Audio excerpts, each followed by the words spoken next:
Comenzaremos hablando de la microbiota. El término microbiota intestinal hace referencia a la comunidad de microorganismos vivos residentes en el intestino humano. Contiene enzimas que transforman a los polisacáridos complejos de la dieta que el intestino humano no puede digerir ni absorber en monosacáridos y ácidos grasos de cadena corta, principalmente acético y propiónico, los cuales se absorben a la circulación, y el butírico, el cual es empleado por los colonocitos como fuente de energía. Sus funciones son absorción de nutrientes y fermentación de alimentos, estimulación del sistema inmunológico del hospedero, efectos de barrera frente a patógenos. Evolutivamente, los organismos que componen la microbiota son determinados por las características de la dieta y los factores genéticos. Dentro del útero, los humanos carecemos de microbiota, lo cual cambia al nacer, ya que el tracto gastrointestinal se coloniza, siendo fundamental el tipo de alimentación, como el seno materno o fórmula, o por la vía de nacimiento, ya sea parto o cesárea. Durante los 2 primeros años de vida, la microbiota está dominada por bifidobacterias. Una de sus funciones es influir en el sistema inmunitario. Con el pasar de los años, la microbiota intestinal se diversifica y alcanza su máxima complejidad en la etapa adulta, con filotipos dominados por bacteroidetes con mayor prevalencia en personas no obesas o con normopeso, y firmicutes con mayor prevalencia en personas con obesidad. Y en el caso de los ancianos, muchos autores informan una reducción de microorganismos anaerobios como los bacteroidetes y bifidobacterias. Podemos notar que las bifidobacterias van disminuyendo hasta llegar a una cantidad muy pequeña en la población senil. La simbiosis. Se habla de simbiosis cuando la relación entre dos o más organismos conlleva a beneficios para al menos uno de ellos, sin que exista perjuicio para ninguno de los otros, conduciendo así a un estado de equilibrio que, en caso de romperse la microbiota intestinal, en lugar de traer beneficios al huésped, puede generar alguna patología. La fermentación es un proceso por el cual un microorganismo transforma alimentos en otros productos, habitualmente mediante la producción de ácido láctico, etanol y otros productos finales metabólicos. Las bacterias acidolácticas, por sus siglas BAL, es un grupo de bacterias no patógenas gram-positivas fermentativas, que se asocian a la producción de ácido láctico, lo que las hace útiles para la fermentación. En este grupo se encuentran las especies de Lactobacillus, las cuales han sido utilizadas para la conservación de alimentos por fermentación durante miles de años. También se encuentran los Lactococcus y Streptococcus thermophilus. Hola, yo soy Francisco y bueno, ya que hablamos de algunos conceptos importantes previos como lo son la microbiota, la simbiosis y la fermentación, es momento de entrar de lleno al tema principal de este video, que justamente son los probióticos, los prebióticos y los simbióticos.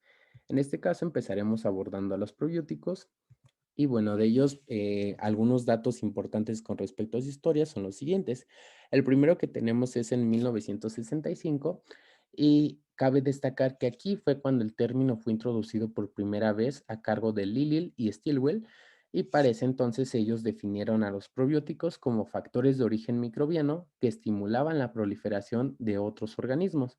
Posteriormente, en 1989, sucede algo importante que revoluciona la idea de este concepto con respecto a los probióticos, y esto estuvo a cargo de Roy Fuller. Él planteó que el microorganismo debía estar vivo, debía estar presente en estado viable, y además introdujo la idea de que tenía un efecto beneficioso sobre el huésped.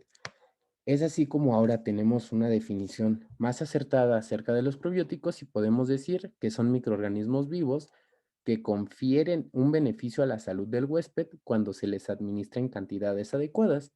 Retomando un poquito lo que hemos dicho, entonces podemos mencionar que los probióticos son microbios vivos que pueden estar agregados a la fórmula de muchos productos. Estos pueden ser alimentos, medicamentos e incluso suplementos dietéticos. Más adelante vamos a mencionar algunos productos que se encuentran actualmente en el mercado mexicano, pero bueno, a manera de introducción y un producto que realmente todos o al menos la mayoría de los mexicanos conocemos es el Yakult. Esto únicamente lo menciono para retomar y para plantear la importancia que tienen los probióticos en ciertos alimentos y que incluso se han estado comercializando, promoviendo mucho en la actualidad. En este caso, es curioso que incluso la mayoría de nosotros, más allá de conocer la marca del producto, también llegamos a conocer el probiótico. En este caso, estamos hablando del Lactobacillus casei shirota. Además de ello, otro dato importante que podemos mencionar en este apartado es que justamente los probióticos que más se usan son los de origen bacteriano, y aquí tenemos a los del género Lactobacillus y Bifidobacterium, además de la levadura Saccharomyces cerevisiae y algunas especies de E. coli y de Bacillus. Ahora, otro aspecto que es sumamente importante mencionar es que justamente los efectos benéficos que pueda tener un probiótico no debe atribuirse de manera general a todas las especies o a otros probióticos. Es decir, yo no puedo decir que los efectos benéficos del Lactobacillus casei shirota sean para todos los probióticos, ni tampoco puedo decir que todos los probióticos tengan los mismos efectos. Por ello, se ha promovido tener como de cierta manera una nomenclatura que nos hable directamente de aquellos lactobacilos, aquellas cepas que se han estudiado para realmente tener información sustentada que nos hable de los efectos benéficos de ciertos productos. En este caso, para identificar una cepa, estaríamos hablando de su género, de su especie y de una designación alfanumérica. En este caso, los ejemplos que tenemos son, en primera instancia, el Lactobacillus, el cual sería el género, la especie que es Rhamnosus y la designación de la cepa, que en este caso sería GG. Otro ejemplo es el Lactobacillus de la especie Casei y la designación alfanumérica, en este caso sería DN114001. Este apartado y bueno, en general, esta designación de una cepa es muy importante y es muy importante que la conozcamos, ya que nos estaría hablando directamente de que realmente existen estudios que puedan sustentar sus efectos y que bueno, si en todo caso algún producto lo contiene y nos proporciona estos datos, pues nos estaría hablando directamente de que podemos tal vez confiar un poquito más de que estamos haciendo uso de productos de realmente probióticos que tienen un estudio sustentado, aunque también esto es un poquito contradictorio, ya que, como lo podemos ver más adelante, los usos que se le dan a los probióticos son de manera general una ayuda a la microbiota del organismo humano, que era un concepto que anteriormente mencionamos. En este caso, y lo importante que tenemos que relacionar con lo que les venía diciendo anteriormente, es que justo la mayoría de los productos probióticos comercializados no cuentan con ensayos clínicos rigurosos que determinan sus efectos beneficiosos para la salud. Es decir, aún no se cuenta con información suficiente que nos pueda sustentar como tal los efectos benéficos que pueda tener algún producto. Sin embargo, otro dato importante es que justamente los probióticos son utilizados en todo el mundo por millones de personas. Y era lo que les comentaba con el Yakult. Este producto es uno que realmente, al menos yo considero que la mayoría de los mexicanos conocemos y que justamente se ha estado promoviendo últimamente. Además de ello, pues otros probióticos que incluso se suelen escuchar en los comerciales. Ahora, volviendo un poquito a los usos, como les mencionaba, de manera general podemos decir que los probióticos ayudan a a la microbiota que tenemos normal, bueno, que tenemos de manera regular en el organismo humano. Y aunque existen diversos mecanismos de acción que más adelante vamos a explicar, pues de manera general podemos decir que el mayor impacto o la función más importante que suelen tener es el mejoramiento de la salud intestinal y la estimulación de la función inmunitaria. Para desarrollar específicamente los mecanismos de acción que pueden ser múltiples y que no son uno en específico, podemos desarrollar o mencionar los siguientes. En primer caso, hablaríamos de que los probióticos nos ayudan a digerir los alimentos y justamente con esto también compiten con los patógenos por los nutrientes. Otro mecanismo de acción es la alteración del pH local para crear un ambiente local que desfavorece a los patógenos. Es decir, no deja que se puedan de cierta manera desarrollar dentro de nuestro organismo y de cierta manera pues nos estaría hablando de esta ayuda que le está brindando a nuestro organismo para que no se pueda desarrollar ningún tipo de patógeno dentro de nuestro organismo.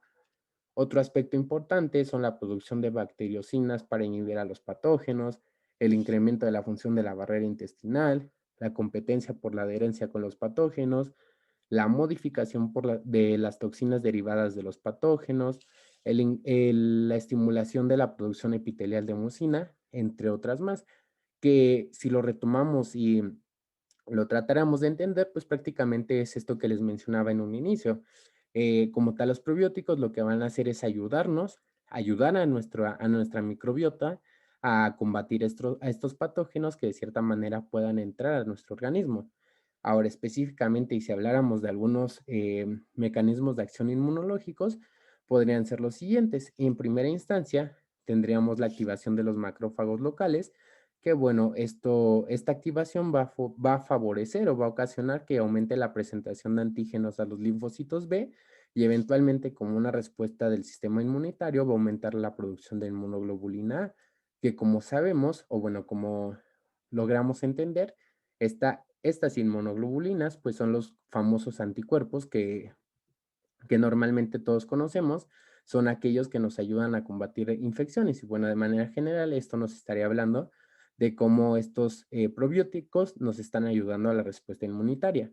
También podríamos mencionar la modulación de los perfiles de las citoquinas y la inducción a hiporrespuestas a los antígenos alimentarios. Ahora hablemos sobre los prebióticos.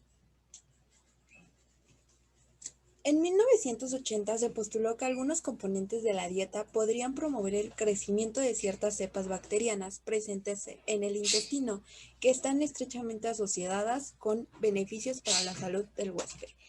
Posteriormente, el término de prebióticos se consideró como ingredientes alimentarios que no son digeribles y muestran efectos beneficiosos sobre el huésped al estimular el crecimiento y o la actividad de los probióticos en el colon después de la fermentación.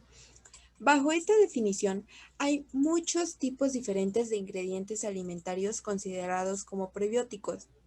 Entre estos, muchas fibras dietéticas que se componen de carbohidratos. Lo que diferencia los prebióticos de los probióticos es que los prebióticos son utilizados generalmente como ingredientes de alimentos. Entre estas fibras dietéticas se incluyen el almidón resistente y sus productos de degradación, los polisacáridos sin almidón, como lo son las celulosas, las hemicelulosas, pectinas, encías y mucílagos, la inulina, los oligosacáridos como fructooligosacáridos, galactooligosacáridos y silooligosacáridos. Los probióticos más conocidos son la oligofructosa, la inulina, la galacto-oligosacárido, la lactulosa y el oligosacáridos de la leche materna.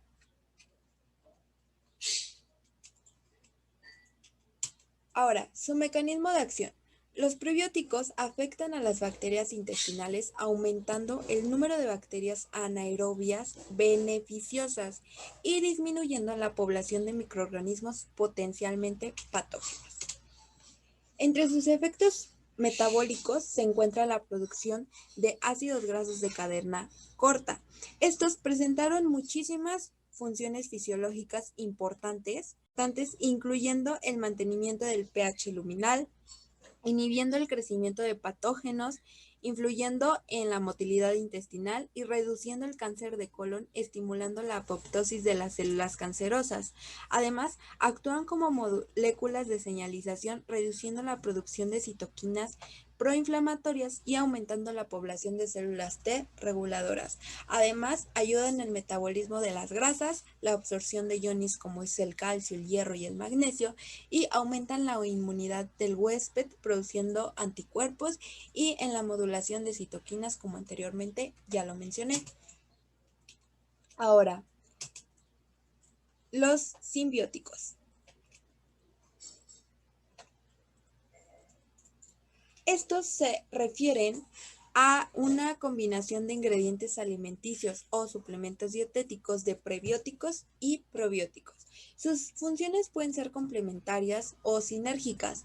Complementario hace referencia a que cada componente dentro del simbiótico se elige independientemente por su potencial efecto de promoción de la salud en la salud del huésped, y sinérgico hace referencia que el componente prebiótico elegido apoya la actividad del probiótico específico.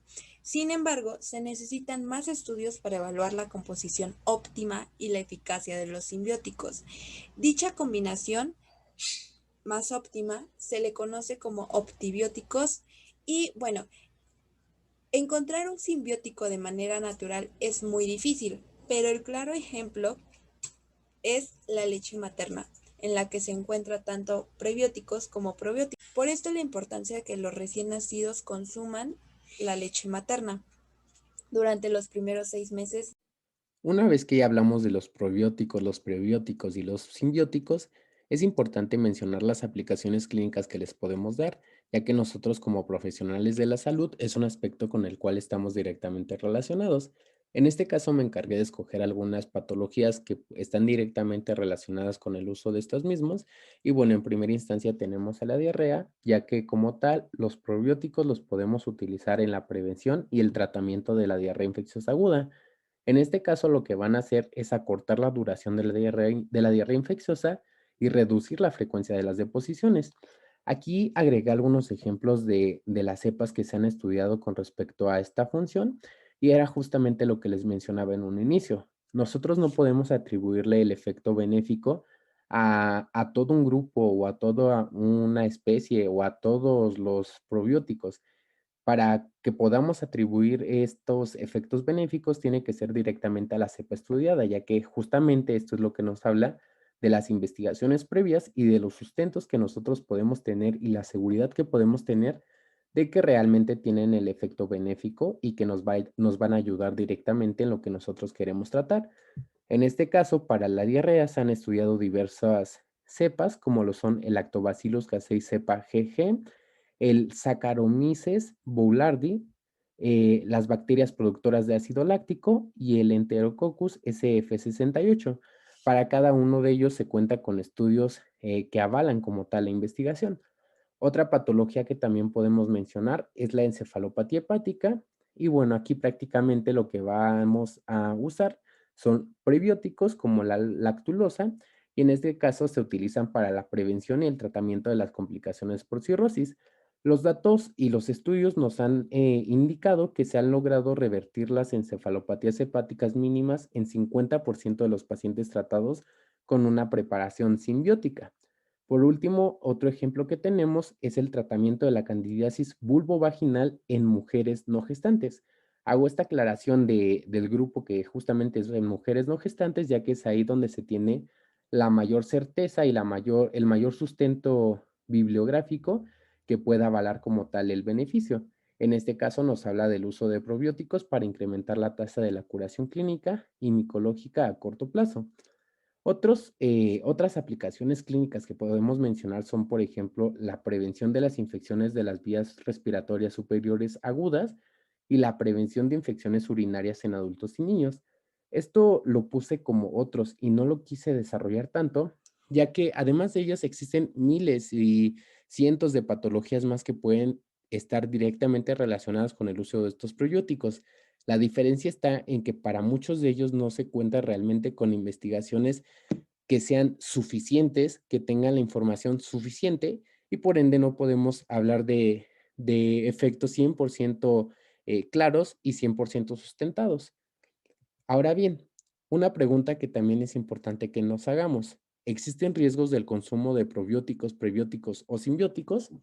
Como lo he venido diciendo a lo largo del video, es evidente que hasta el momento no contamos con información suficiente sobre la mayoría de los preparados de probióticos, prebióticos y simbióticos que se comercializan. Por lo general, esto nos habla de que no tenemos garantías sobre la seguridad, pero algo que sí podemos mencionar es que justamente algunas especies de probióticos y que se usan en este caso los lactobacillus y las bifidobacterias son residentes habituales o pasajeros comunes del sistema digestivo humano.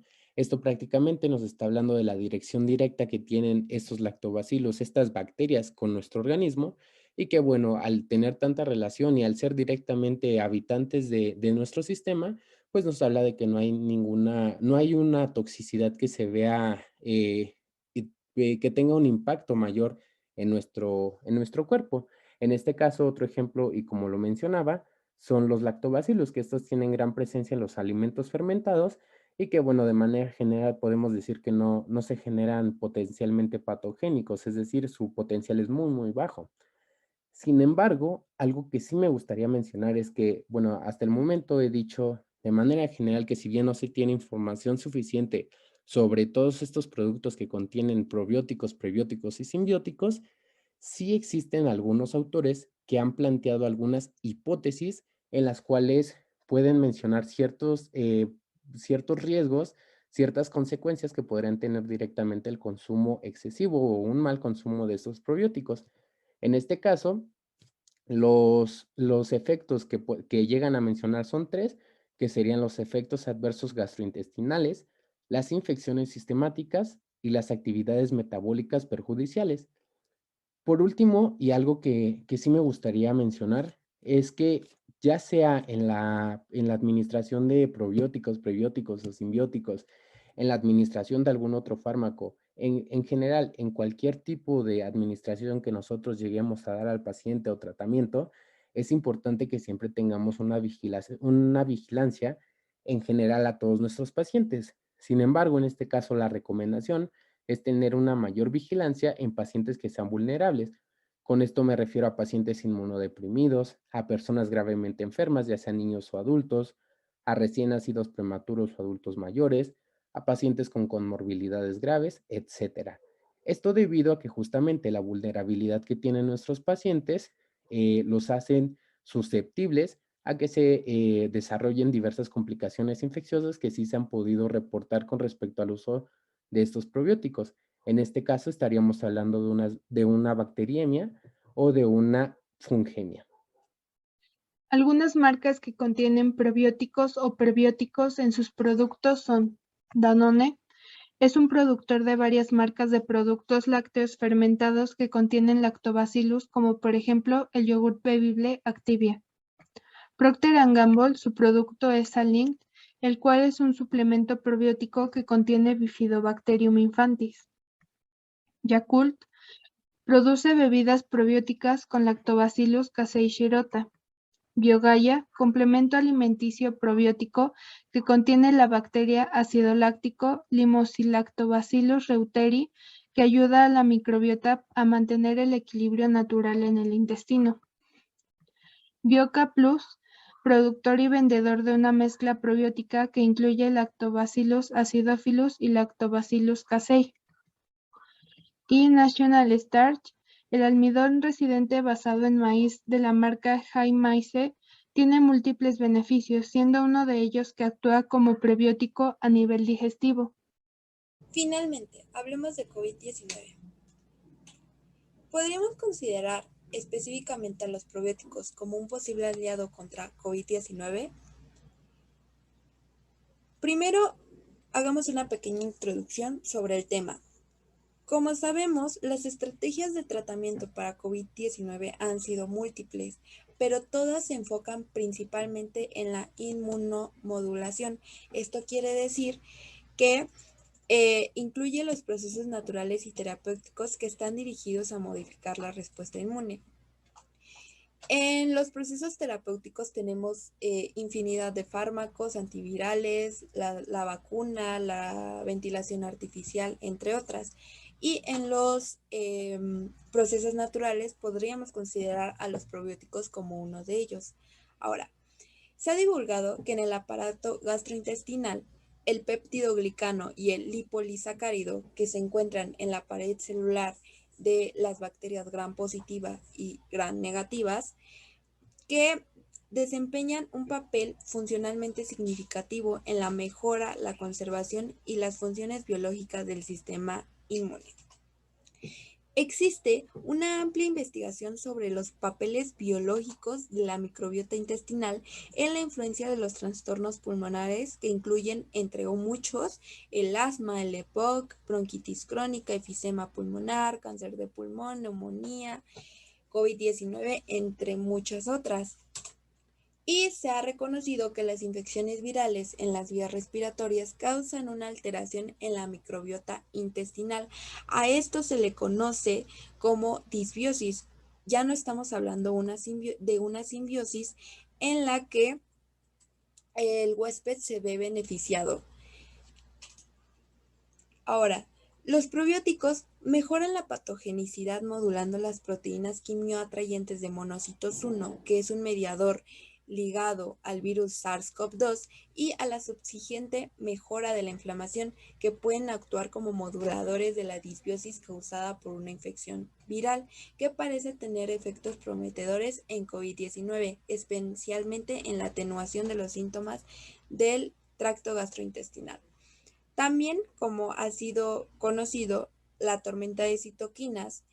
Esta es una respuesta inflamatoria ofensiva resultante de la infección por el virus SARS-CoV-2, que se debe a la producción de una gran cantidad de citoquinas proinflamatorias. Y como anteriormente ya lo había mencionado, una función muy importante de los probióticos y los probióticos es la modulación de la producción de este tipo de citocinas. Y como sabemos, esta tormenta de citoquinas afecta a muchísimos sistemas, entre ellos el del tracto gastrointestinal, y una amplia investigación sugiere que los probióticos tienen la capacidad de regular las células inmunes funcionales y las células epiteliales en el tracto intestinal humano. Todo esto nos lleva a que, considerando el impacto beneficioso y potencial de los probióticos durante la infección viral respiratoria o COVID-19, se debe considerar la posibilidad de usarlos como agentes terapéuticos naturales durante la infección por SARS-CoV-2. Sin embargo, se necesitan estudios preclínicos y clínicos para confirmar el posible uso de estos o sus metabolitos en la lucha contra el COVID-19. Y bueno, esto sería todo por nuestra parte.